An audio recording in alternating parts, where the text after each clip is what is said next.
O que a história tentou apagar sobre a origem da vida está escondido nas menores unidades do nosso corpo, as células-tronco. Um segredo enterrado por décadas, guardado nas sombras dos laboratórios, pronto para ser revelado. Imagine uma célula capaz de se transformar em qualquer tipo de tecido, de curar o que parece irremediável. Essa é a promessa que tem alimentado tanto a esperança quanto o medo da humanidade.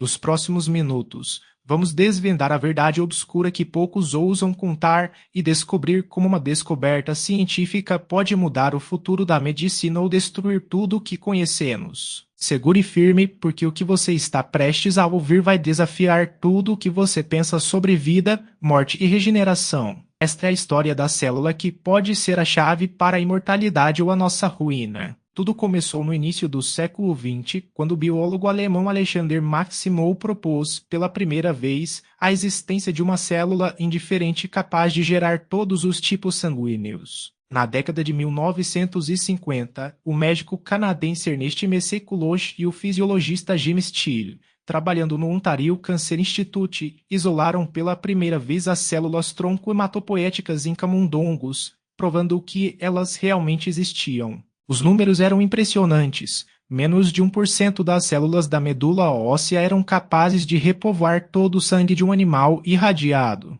Uma taxa que parecia insignificante, mas que carregava um poder colossal. Avançando para 1998, a cientista japonesa Shinya Yamanaka descobriu que bastava reprogramar células adultas com apenas 4 fatores, OCT4, SOX2, KLF4 e CMI, para transformá-las em pluripotentes. Ele criou as chamadas iPS, ou células-tronco induzidas, e abriu as portas para a medicina regenerativa sem a necessidade de embriões. O impacto foi imediato. Laboratórios ao redor do mundo começaram a produzir linhas de iPS, e a promessa de curar doenças como Parkinson, diabetes tipo 1 e lesões da medula espinhal parecia ao alcance de uma mão. Mas nem tudo era luz. Em 2006, um estudo revelou que cerca de 20% das linhas de IPS criadas continham mutações genéticas inesperadas, levantando dúvidas sobre a segurança de terapias baseadas nelas. Esses dados chocantes geraram indignação na comunidade científica e alimentaram o medo do público. E se essas células se tornarem um monstro dentro do nosso corpo? O ponto de virada chegou em 2014. Quando um grupo de pesquisadores na Califórnia publicou um artigo mostrando que células tronco editadas com CRISPR-Cas9, ao serem implantadas em ratos, formaram tumores agressivos em menos de 3 meses. A verdade obscura era clara. A capacidade de se dividir indefinidamente, que torna as células tronco tão valiosas, também as torna perigosas quando o controle genético falha. Além disso, documentos vazados de um consórcio europeu revelaram que, entre 2009 e 2013, foram realizados ensaios clínicos não divulgados em pacientes com degeneração macular, usando células-tronco derivadas de tecido fetal, sem aprovação ética adequada.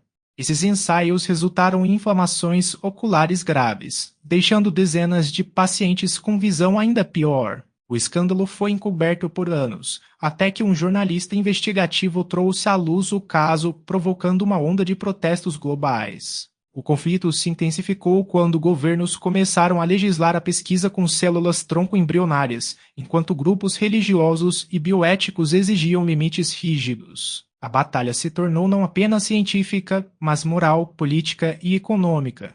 A tensão chegou ao ápice quando, em 2018, um laboratório chinês anunciou a criação de embriões humanos modificados geneticamente usando o CRISPR, alegando que isso poderia melhorar a eficiência das terapias com células-tronco. A comunidade internacional condenou o ato como uma violação dos princípios de biossegurança. A verdade fatal: a corrida por inovação ultrapassou a cautela e o preço pago foi a confiança do público na ciência, ameaçando o futuro de tratamentos que ainda poderiam salvar milhões de vidas. Hoje, as lições desse drama moldam a pesquisa. Regulamentações mais rígidas foram implementadas nos Estados Unidos, União Europeia e Japão, exigindo transparência total e auditorias independentes para ensaios com células-tronco. Novas tecnologias, como o CRISPR-Prime e a edição epigenética, estão sendo testadas para corrigir mutações sem introduzir quebras de DNA reduzindo drasticamente o risco de tumores.